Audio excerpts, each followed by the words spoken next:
The warranty on your snow thrower does not cover items that have been subjected to operator abuse or negligence. To receive full value from the warranty, you should maintain your snow thrower as instructed in your owner's manual.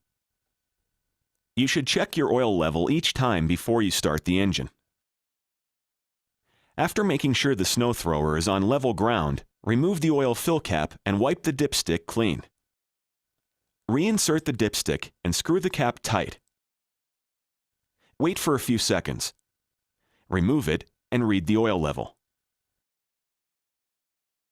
If necessary, add oil until the full mark on the dipstick is reached. Do not overfill.